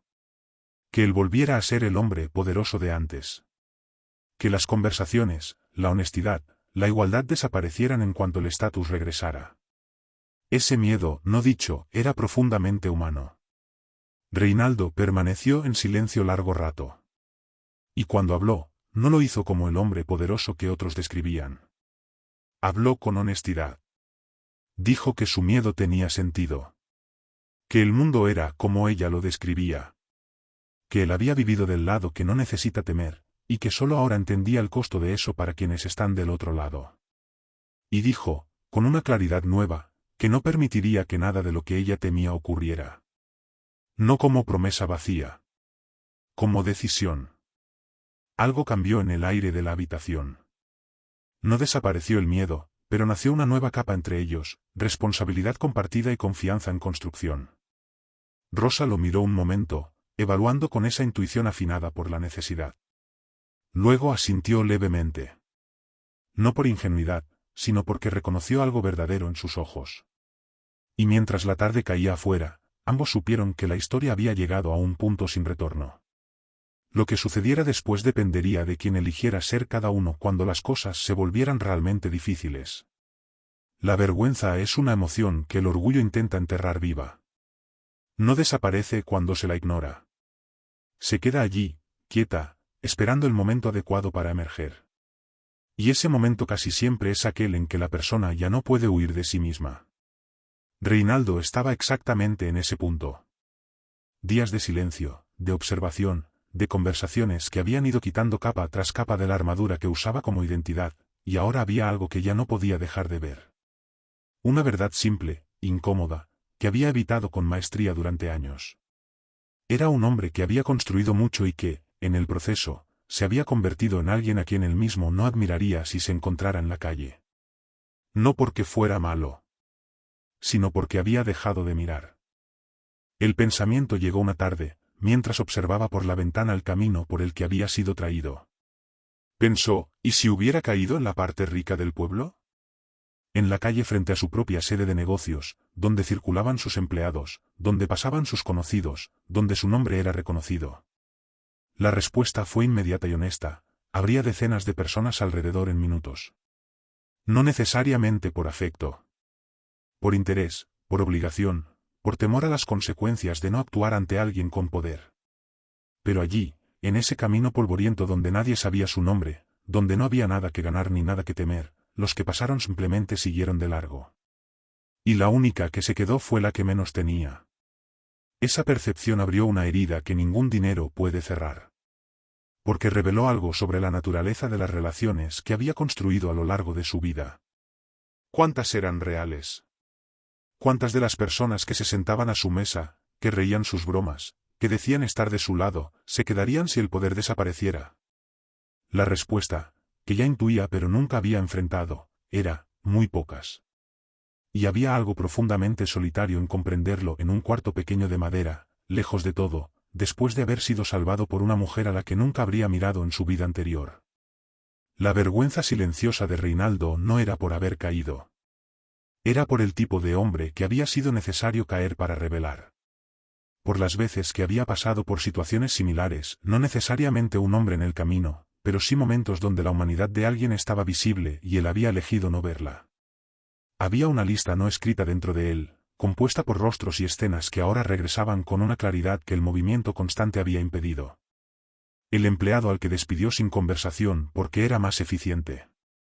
La comunidad alrededor de la hacienda que vivía en condiciones precarias mientras él expandía. Las oportunidades de hacer diferencia que dejó pasar porque no era el momento adecuado, porque había otras prioridades, porque siempre habría tiempo después. La psicología distingue entre culpa y vergüenza. La culpa dice, hice algo malo. La vergüenza dice, soy algo malo. La culpa puede ser constructiva si conduce al cambio. La vergüenza paraliza cuando conduce al cierre. Reinaldo navegaba entre ambas, intentando reconocer lo que había sido sin ahogarse en ello. Porque ahogarse en la vergüenza es tan inútil como ignorarla. El único camino útil es usar el reconocimiento como impulso para actuar distinto. Y lentamente estaba encontrando ese camino. Lo que hacía su vergüenza más compleja era el contexto. Se sentía avergonzado ante Rosa, que no sabía nada de esas omisiones, que no lo juzgaba, que lo había tratado con más dignidad que la mayoría de quienes lo conocían. Había una ironía en eso, sentir vergüenza ante quien nunca pidió explicaciones. Pero quizá por eso la vergüenza era tan limpia. No había juicio externo del cual defenderse. Solo él, su espejo interior y un reflejo que no le gustaba. Y esa vergüenza sin público es la más honesta que existe. Pensó en los trabajadores de la hacienda. En cuantos vivían en condiciones que él nunca había mirado de cerca, porque mirar implicaba hacer algo, y hacer algo implicaba asumir responsabilidad, y asumir responsabilidad era incómodo. Había cultivado una zona de no ver, rodeando su prosperidad con una narrativa de mérito que lo justificaba todo. Había trabajado duro. Había arriesgado. Había construido desde cero. Todo eso era verdad. Pero también era verdad que otros trabajaban igual de duro, corrían riesgos mayores y no avanzaban. Y la narrativa del mérito absoluto nunca había resuelto esa contradicción. La casa de Rosa había hecho lo que ningún argumento racional lograría, volvió esa contradicción visible y personal. Ya no era una estadística abstracta. Era una mujer concreta, con hijos concretos, que había sobrevivido con dignidad en una condición que él nunca se permitió mirar de verdad. Y una vez que se ve de verdad, ya no se puede desver. La invisibilidad de personas como Rosa no era accidental. Era construida, mantenida, conveniente para quienes preferían no lidiar con la incomodidad de saber. Y durante mucho tiempo él había sido un arquitecto eficiente de esa invisibilidad. Pero la vergüenza que no se convierte en acción es solo sufrimiento. Y en el fondo Reinaldo era un hombre de acción. La diferencia era que sus acciones siempre habían apuntado hacia afuera, expansión, conquista, acumulación. Ahora había una acción que debía dirigirse hacia adentro y hacia abajo. No hacia arriba ni hacia adelante, sino hacia las bases. Revisar lo construido, lo torcido, lo que necesitaba corrección no por imagen, sino porque era lo correcto. Y esa diferencia, entre hacer lo correcto para parecer bueno y hacerlo porque es bueno, era nueva para él. Y pesaba como una revelación. Esa noche, mientras la casa dormía y el viento crujía en las tablas, permaneció despierto más tiempo. No por ansiedad, sino por una especie de vigilia interior en la que evaluaba su vida con ojos nuevos. Era incómodo y necesario al mismo tiempo, como limpiar una herida que se infectó por descuido. Dolía. Pero en el fondo de ese dolor había una sensación de resolución. Cuando finalmente durmió, el sueño fue más profundo, más limpio. Como si el cuerpo supiera que algo esencial había sido enfrentado. Hay frases que se olvidan en segundos. Y hay frases que aterrizan en un lugar exacto y se quedan allí, cambiando algo sin pedir permiso. No es la sofisticación de las palabras. Es el momento, la persona que las dice, y la disposición invisible de quien escucha. Reinaldo había oído discursos brillantes, citas de pensadores, consejos de consultores costosos. Ninguno hizo lo que aquella frase simple, dicha por una mujer de manos curtidas en una casa de madera, logró. El contexto fue sencillo. Él había conseguido sentarse sin apoyo, una pequeña gran victoria. Rosa le llevó caldo y lo observó comer. Él dijo gracias. No un gracias automático, sino uno real, mirándola a los ojos. Y Rosa respondió, con naturalidad absoluta. Yo solo hice lo que me habría gustado que hicieran por mí. 10 palabras. 10 palabras que contenían una filosofía entera. No era humildad performativa. Era la regla de oro vivida, no citada. No aprendida en un libro, sino nacida de la experiencia de haber necesitado y no haber recibido, y de decidir no repetir eso con otro. Reinaldo guardó silencio. Porque esas palabras habían iluminado la diferencia entre dos brújulas. La suya había sido, ¿qué gano con esto? La de Rosa era, ¿qué me gustaría recibir? Dos orientaciones distintas que conducen a destinos distintos. Y él estaba, en ese momento, en el lugar construido por la brújula de ella. Y era el lugar más humano en el que había estado en años. La frase también llevaba memoria de dolor. Lo que me habría gustado que hicieran por mí venía de una pérdida real. Entender que su generosidad nacía de la herida y no del privilegio añadió una profundidad que lo conmovió más de lo que esperaba.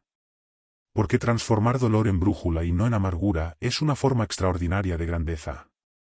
La transformación no fue instantánea.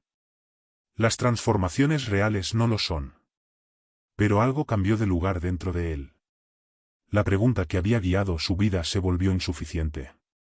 La frase de Rosa mostró otra herramienta, más antigua y más poderosa, disponible para cualquiera que decida usarla. Ese mismo día, más tarde, Reinaldo le pidió que se sentara. Habló con claridad. Dijo que haría lo necesario para protegerla a ella y a sus hijos de cualquier consecuencia. No como pago. Lo dejó claro. Como reconocimiento de que lo que ella había hecho no tenía precio, y que la única respuesta adecuada era actuar conforme a los valores que ella había vivido sin intención de enseñar. En su expresión había algo nuevo. No era el hombre débil que había llegado inconsciente. Tampoco el hombre poderoso que ella descubrió por su nombre. Era alguien más íntegro, más alineado con una versión de sí mismo que quizás siempre estuvo allí, esperando. Rosa lo miró y lo supo sin necesidad de palabras. Aquel hombre regresaría a su mundo. Pero no sería el mismo que había salido. Y lo que esa vuelta significaría, para él y para todos los que lo rodeaban, apenas comenzaba a tomar forma. Hay una experiencia específica que solo conoce quien realmente se ha alejado, la de volver a un lugar familiar y encontrarlo diferente, no porque el lugar haya cambiado, sino porque quien regresó ya no es el mismo. Reinaldo había salido de aquella hacienda como siempre salía, con prisa, con agenda, con la certeza automática de quien sabe exactamente lo que quiere y hacia dónde va. Volvía sin ninguna prisa, en un silencio elegido, con una lista de certezas menor que la que había tenido en décadas. El portón de madera era el mismo. El camino de tierra era el mismo. Los árboles altos a ambos lados eran los mismos. Pero había algo en la manera en que todo aquello se posaba en él ahora que era completamente diferente. Como si los ojos hubieran sido recalibrados y el mundo, el mismo mundo de siempre, estuviera siendo visto con una resolución que él no sabía que le faltaba. La casa grande apareció al final de la curva como siempre aparecía, imponente, sólida, construida para impresionar. Y lo hacía, como siempre lo había hecho. Pero ahora, junto con la impresión, había una pregunta que antes no estaba: ¿para quién? Reinaldo detuvo el auto un momento antes de entrar, miró la fachada que había mandado construir con tanto cuidado y tanto orgullo, e intentó sentir lo que sentía antes. No lo sintió. En lugar de aquel orgullo familiar había algo más complejo, una mezcla de reconocimiento y extrañeza, como cuando uno se reencuentra con una ropa que adoraba y se da cuenta de que ya no le queda. No porque la ropa haya cambiado. Porque quien la usaba ya no es el mismo. Los empleados que lo recibieron hicieron lo que siempre hacían, se organizaron rápidamente, demostraron alivio, mostraron que todo se había mantenido durante su ausencia. Era eficiencia, lealtad profesional, la máquina bien aceitada que la había construido a lo largo de los años. Y Reinaldo reconoció todo eso, agradeció con la cordialidad de siempre. Pero había, por debajo de la interacción habitual, una percepción nueva imposible de ignorar: no conocía a esas personas. Sabía los nombres. Sabía las funciones. Pero no sabía nada de verdad sobre quiénes eran, qué cargaban, qué soñaban, qué temían. Había trabajado con algunos de ellos durante más de 10 años y los conocía menos de lo que conocía a Rosa después de una semana. La casa grande era más grande de lo que recordaba. O tal vez parecía más grande porque había pasado tiempo en una casa donde cada centímetro estaba habitado con intensidad y propósito. Existe una psicología de los espacios que la mayoría de las personas no considera. Ambientes demasiado grandes para ser llenados por quienes los habitan crean una especie de eco emocional, una reverberación de vacío que la decoración cara y los muebles de calidad no logran neutralizar. Reinaldo siempre había interpretado el tamaño de la casa como conquista. Ahora lo interpretaba como síntoma de una vida que había crecido hacia afuera mientras se encogía por dentro. De un hombre que había confundido expansión con plenitud durante demasiado tiempo. Caminó por las habitaciones aquella primera tarde con una lentitud que no era propia de él. Se detuvo en el comedor, donde había recibido socios de negocios y nunca había invitado a nadie solo para conversar. Se detuvo en la oficina, donde había tomado cientos de decisiones y nunca se había detenido a cuestionar si eran las decisiones correctas o solo las decisiones eficientes. Se detuvo en el dormitorio, se recostó en la cama que costaba más de lo que Rosa ganaría en años, y se quedó mirando el techo durante un rato. El techo era alto, blanco, perfecto. Completamente diferente del techo de madera con las marcas del tiempo que había observado durante días de recuperación. Y, extrañamente, sintió falta del segundo. Había algo concreto que debía hacerse, y Reinaldo lo sabía. No era posible volver como si nada hubiera pasado, retomar el ritmo anterior, ponerse la armadura y continuar.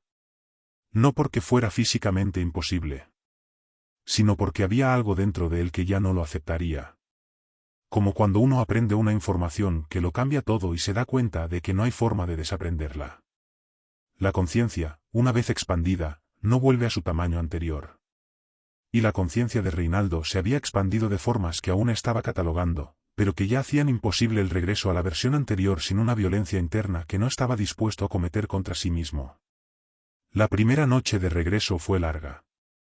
No por insomnio ansioso, sino por pensamiento activo, ese que ocurre cuando la mente está procesando una cantidad de material nuevo que no cabía en las horas normales del día.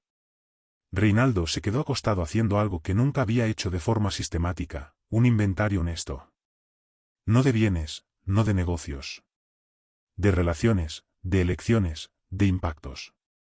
¿Quién se había beneficiado de la vida que él había construido además de él mismo? ¿Quién había sido perjudicado? ¿Quién estaba a su alrededor porque le importaba y quién estaba porque era conveniente?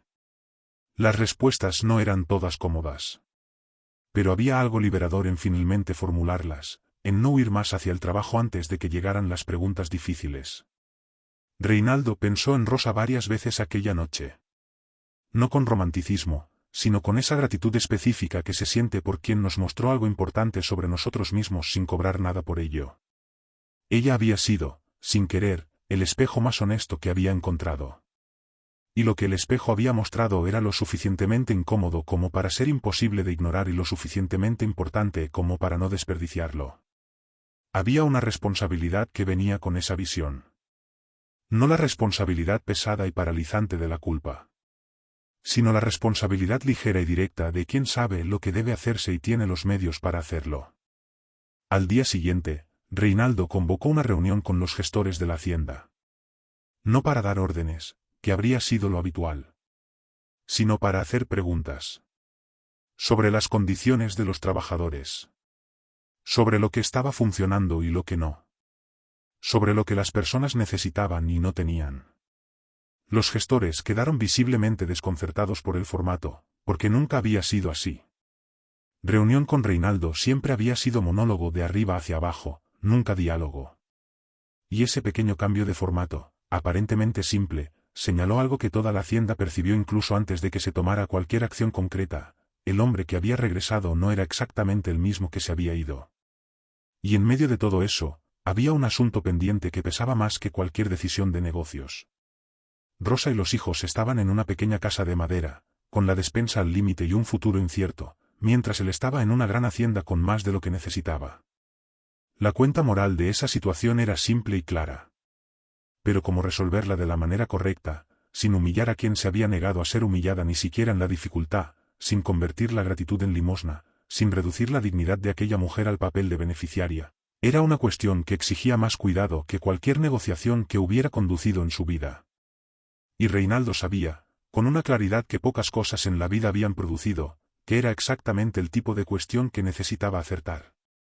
Existe un arte en retribuir que la mayoría de las personas nunca aprende. No porque sea demasiado complicado, sino porque exige algo que el ego rara vez acepta hacer, poner al otro en el centro.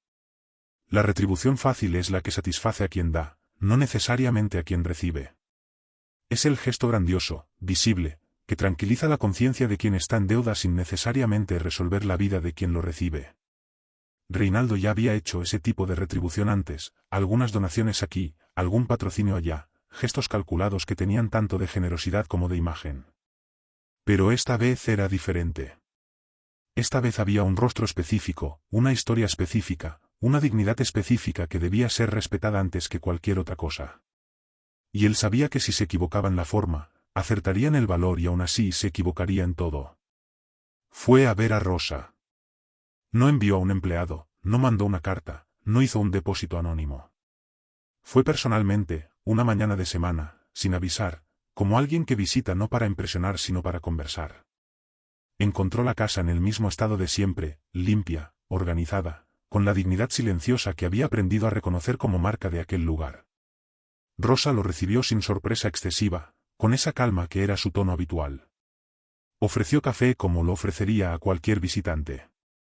Y en ese gesto simple, normal, desprovisto de cualquier reverencia al poder que él representaba, Reinaldo encontró la confirmación de que había llegado al lugar correcto de la manera correcta. La conversación comenzó por el principio, por lo que había sucedido, por la gratitud que él había intentado organizar en palabras en los días anteriores y que ahora, en su presencia, insistía en no caber en ninguna frase preparada. Entonces abandonó las frases hechas y simplemente dijo la verdad, que no había palabras suficientes, que lo sabía, y que por eso había pensado mucho en cuál sería la forma más honesta de demostrar lo que sentía. No con limosna, fue explícito en eso, porque lo que ella había dado no era caridad y la respuesta debía tener la misma naturaleza del gesto. Debía ser algo que la reconociera como igual, no como receptora de favor. Rosa escuchó con atención, el rostro neutro, los ojos evaluando.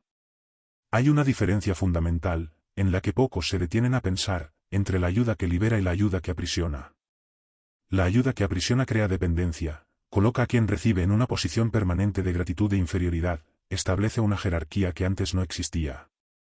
Es la ayuda que humilla, incluso cuando no tiene intención de humillar. La ayuda que libera hace lo contrario, crea condiciones para que la persona construya con sus propias manos, para que la dignidad se mantenga o aumente, para que quien recibe se vuelva más autónomo y no menos. Reinaldo había pensado en eso con una seriedad que nunca había aplicado a ninguna decisión de negocios. Porque esta era, con mucho, la decisión más importante que había tomado en mucho tiempo. La propuesta que hizo no fue de limosna. Fue de trabajo. Rosa tenía habilidades reales, organizativas, prácticas, humanas, que habían permanecido invisibles porque nunca había tenido el contexto que las hiciera visibles. Reinaldo lo había identificado durante los días de observación silenciosa. La forma en que gestionaba la casa con recursos mínimos, la forma en que se comunicaba con los hijos, la forma en que resolvía problemas sin entrar en pánico. Había allí una inteligencia práctica y una presencia de liderazgo que muchos de sus gestores remunerados no poseían. Entonces le ofreció un puesto real, con salario real, con responsabilidad real. No para hacer un favor, sino para cubrir una necesidad genuina que él había identificado en su propia operación. Pero la propuesta no terminó ahí. Reinaldo había pensado en los hijos con el mismo cuidado. El niño mayor, con ese aire serio y responsable de quien creció demasiado rápido, merecía recuperar la infancia sin perder la madurez que había desarrollado. La niña de las trenzas y los ojos curiosos merecía una escuela que alimentara esa curiosidad en lugar de sofocarla. Había investigado escuelas en la región, hablado con personas, identificado opciones concretas. No preguntó si Rosa quería que los hijos estudiaran. Preguntó cuál de las opciones le parecía mejor para cada uno. La diferencia entre las dos preguntas era enorme. Una asumía que ella necesitaba permiso para querer. La otra reconocía que ella era la persona más capacitada para decidir sobre sus propios hijos. Rosa permaneció en silencio un momento después de que él terminó de hablar. No era el silencio de quien está procesando una sorpresa. Era el silencio de quien evalúa, con esa inteligencia práctica que no se impresiona fácilmente. Había recibido propuestas antes, de formas distintas, de personas distintas, y había aprendido a distinguir lo que parecía bueno de lo que era bueno. Lo que Reinaldo había propuesto parecía bueno y sonaba verdadero. Pero había una pregunta que necesitaba hacer antes de cualquier respuesta, no por desconfianza, sino porque era importante. ¿Por qué? No el por qué formal, sino el real. Y él respondió con la frase que ella le había dicho, de vuelta como espejo, porque solo estoy haciendo lo que me gustaría que hubieran hecho por mí. Esa devolución de su propia frase tocó un lugar específico que Rosa no esperaba. Había algo de completitud en aquello, como una conversación que había comenzado en un camino polvoriento y estaba encontrando, en aquel café sencillo de la mañana, una forma de cerrarse que tenía sentido. Ella reconoció que él había entendido. No solo la situación, sino el principio que estaba debajo. Y reconocer que alguien entendió de verdad es una de las experiencias más raras y satisfactorias que existen. Rosa asintió. No con entusiasmo performático. Con esa economía de gesto que era la forma más honesta que tenía de decir sí. La frase que Reinaldo había guardado para ese momento, que había practicado mentalmente en los días anteriores, era simple y precisa: la ayuda que humilla no es ayuda, es deuda disfrazada. La dijo no como enseñanza, sino como compromiso. Como declaración de intención sobre el tipo de relación que estaba proponiendo construir. Rosa reconoció sus propias palabras transformadas, porque había dicho algo parecido a su hija una vez, en un contexto distinto, sin imaginar que volverían a ella de esa manera. Y había algo bello y justo en ese ciclo, en una frase que había nacido de la experiencia de Rosa, pasado por Reinaldo, y regresado cargando un peso distinto del que tenía cuando salió. Lo que comenzó en aquella conversación no era el final de una historia. Era el inicio de algo que ninguno de los dos podía ver completamente todavía, pero que ambos sentían como real e importante. Rosa saldría de aquella casa de madera no como alguien que había sido salvada, sino como alguien que había sido reconocida. Reconocida por lo que siempre fue, capaz, digna, íntegra. Y los hijos descubrirían, en los meses siguientes, que el mundo era más grande que el camino que conocían. Pero antes de que todo eso ocurriera, había un proceso interno en el que Reinaldo aún estaba inmerso. Una transformación que había comenzado cuando cayó y que todavía no había terminado. Y la parte más difícil, curiosamente, no era cambiar lo que hacía. Era cambiar quién era mientras lo hacía. La transformación real no tiene una fecha de inicio marcada en el calendario. Comienza antes de que la persona lo perciba, en los pequeños desplazamientos internos que van ocurriendo silenciosamente, en las preguntas que empiezan a surgir donde antes solo había certezas, en las nuevas vacilaciones ante decisiones que antes serían automáticas. Reinaldo solo logró identificar dónde había comenzado la suya cuando ya estaba en medio de ella. Y el medio de una transformación verdadera es un lugar incómodo, porque la persona ya no es quien era, pero todavía no es completamente quien será. Es un espacio de tránsito que exige una tolerancia a la incertidumbre que él había pasado toda la vida evitando. Pero esta vez, en lugar de correr hacia el trabajo para no sentir, se quedó. Se quedó y dejó que el proceso ocurriera. El primer cambio visible fue en la forma de delegar. Reinaldo siempre había delegado tareas. Nunca había delegado confianza. La diferencia es enorme en la práctica. Delegar tareas es distribuir trabajo mientras se mantiene el control. Delegar confianza es reconocer que el otro es capaz de tomar decisiones mejores que las propias en determinadas áreas, y actuar en consecuencia. Esa segunda forma exige una humildad que el ego de quien construyó todo solo rara vez acepta. Pero Reinaldo había aprendido, en aquella casa de madera, lo que ocurre cuando alguien confía en ti sin necesidad de controlar cada paso. Había experimentado en carne propia lo que es ser tratado como capaz incluso en la debilidad.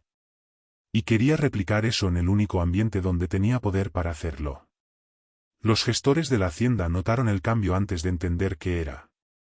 Las reuniones empezaron a tener preguntas donde antes solo había instrucciones. Las decisiones que antes venían listas desde arriba comenzaron a construirse en conversación.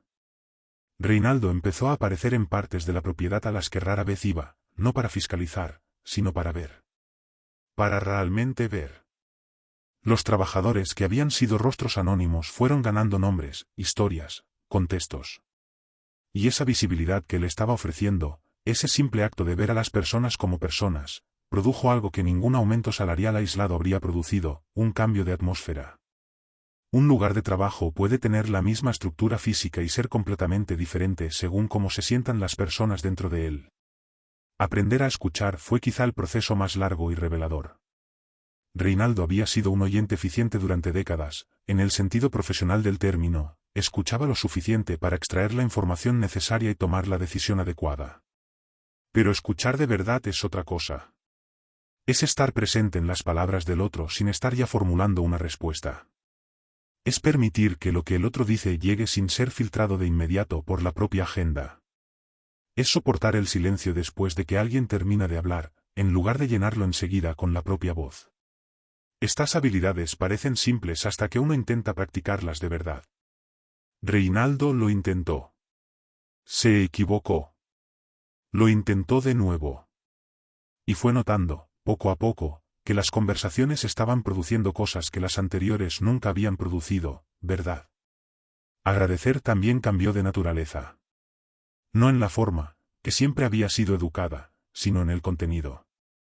Había una diferencia entre el gracias, que decía antes, automático, social, y el gracias, que había salido de aquella cama de madera mirando a Rosa a los ojos. El segundo llevaba peso, reconocimiento, presencia. Y Reinaldo comenzó a buscar conscientemente esa calidad en cada agradecimiento que expresaba. Era un ejercicio pequeño pero con un efecto desproporcionado en las relaciones. Las personas sienten cuando el agradecimiento es real. Responden de manera diferente. Se abren de otra forma. Y el ambiente que se crea cuando quienes te rodean sienten que son genuinamente reconocidos es radicalmente distinto del ambiente donde el reconocimiento es solo protocolo. Rosa, por su parte, atravesó una transformación propia que ocurrió en paralelo y en diálogo con la de él. Había cargado durante años con una invisibilidad que había comenzado a aceptar como condición permanente. El tipo de invisibilidad que no es física, porque las personas la veían, sino social, porque no la consideraban. Y de repente había alguien con poder real reconociendo públicamente lo que ella había hecho, tratando su inteligencia con respeto, construyendo con ella y no por ella. Esa experiencia no la cambió en el sentido de convertirla en otra persona. La hizo más ella misma. Quitó una capa de contención que la necesidad de sobrevivir había impuesto, y permitió que emergiera una versión de Rosa que siempre había estado allí, esperando el espacio adecuado para aparecer. Los hijos fueron, quizá, la transformación más hermosa de observar. Porque los niños responden al entorno con una honestidad que los adultos ya aprendieron a esconder. El niño mayor, que había crecido serio y cauteloso como quien sabe que no puede equivocarse, comenzó a aflojar gradualmente a medida que la presión de la necesidad disminuía. Volvió a ser niño en formas pequeñas y significativas. La niña de los ojos curiosos descubrió en una escuela nueva que su curiosidad tenía nombre, tenía dirección, tenía futuro. Empezó a hablar de cosas que quería ser, de lugares que quería conocer, con la naturalidad de quien aprendió que soñar no es desperdicio sino inversión. Y Rosa observaba todo eso con esa mezcla específica de alegría y alivio que solo quien luchó mucho para garantizar lo básico puede sentir cuando lo básico finalmente está asegurado. Reinaldo cayó rico y se levantó humano. Esa frase, simple como todas las verdades importantes, resume un proceso que tomó tiempo, que tuvo recaídas, que exigió elecciones repetidas en nuevas direcciones cuando el hábito tiraba hacia las antiguas.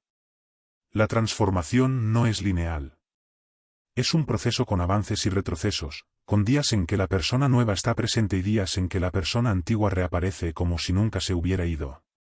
Lo que marca la diferencia no es la perfección del proceso, sino la constancia de la intención. Reinaldo no se volvió santo. Se volvió más consciente. Y la conciencia, cuando es honesta y sostenida, cambia todo lo que toca. La hacienda que había sido construida para impresionar fue convirtiéndose, gradualmente, en un lugar que funcionaba. No solo económicamente, lo cual siempre había funcionado, sino humanamente. Las personas que trabajaban allí comenzaron a comportarse de forma diferente cuando percibieron que eran vistas de forma diferente. La productividad aumentó no porque las metas aumentaran, sino porque el compromiso aumentó. Y el compromiso real, el que viene de adentro y no del miedo, produce resultados que ninguna presión externa puede replicar de forma sostenible. Reinaldo había aprendido eso en una habitación pequeña observando a una familia funcionar con casi nada. Y lo estaba aplicando en las mejores condiciones que tenía. Y en medio de todo eso, en una tarde cualquiera de trabajo, Reinaldo se detuvo en la ventana de la oficina y se quedó mirando el camino que atravesaba la propiedad. Pensó en el otro camino, el polvoriento, el que había sido escenario de la caída y del comienzo de todo. Pensó en cuántas personas estaban en ese exacto momento en ese camino o en otros como él, frágiles, invisibles, necesitando que alguien se detuviera. Pensó en cuántas Rosas existían en el mundo, cargando una bondad enorme en circunstancias pequeñas, sin que nadie reconociera el peso y la belleza de lo que llevaban. Y pensó que tal vez había más cosas por hacer de las que había imaginado. Que la transformación que había comenzado en él no necesitaba detenerse en él. Que había un mundo al otro lado de la ventana que estaba esperando, sin saberlo, el mismo tipo de mirada que Rosa había ofrecido a un desconocido en un camino polvoriento. Y que esa mirada, al final, está disponible para cualquiera que decida detenerse. Llegaste hasta aquí. Y eso ya dice algo sobre ti. Porque la mayoría de las personas consume contenido en la superficie, toma lo que es fácil y sigue adelante. Pero tú te quedaste. Escuchaste. Y ahora viene la parte más importante de todo lo que se ha dicho hasta aquí, el conocimiento que no se convierte en acción no cambia nada. Reinaldo necesitó caer para ver lo que había estado frente a él todo el tiempo. Rosa necesitó perder para entender el valor de lo que aún tenía. ¿Y tú? ¿Qué estás esperando para detenerte, mirar a tu alrededor y ver lo que la velocidad del día a día ha estado ocultando? Piensa honestamente por un segundo. ¿Cuántas veces pasaste junto a alguien que necesitaba ayuda y seguiste caminando? No necesariamente en el camino, sino en el trabajo, en casa, en tu propia vida interior. ¿Cuántas veces el orgullo habló más alto que la conciencia? ¿Cuántas veces esperaste el momento adecuado para cambiar algo que sabías que necesitaba cambiar, y el momento adecuado nunca llegó porque el momento adecuado nunca llega solo, se construye? Estas preguntas incomodan porque son verdaderas. Y las verdades incómodas son exactamente las que tienen el poder de cambiar una vida. La transformación de Reinaldo no comenzó cuando se volvió rico. Comenzó cuando cayó. La de Rosa no comenzó cuando fue reconocida. Comenzó cuando decidió detenerse mientras todos los demás seguían de largo. Y la tuya puede comenzar ahora, en este exacto momento, con una decisión pequeña que solo tú sabes cuál es. No esperes caer para ver. No esperes perder para valorar. No esperes que alguien te obligue a ser quien ya sabes que puedes ser. El camino está ahí. La elección también. Y lo que haces con ella es la única historia que realmente importa. Si este contenido movió algo dentro de ti, si te hizo pensar, cuestionar, sentir, entonces cumplió con lo que vino a hacer. Pero no termina aquí. Suscríbete al canal y activa las notificaciones, porque cada semana hay una nueva historia con el poder de cambiar la forma en que ves el mundo, a las personas a tu alrededor y tu propia vida. El próximo vídeo ya te está esperando. Y puede ser exactamente lo que faltaba.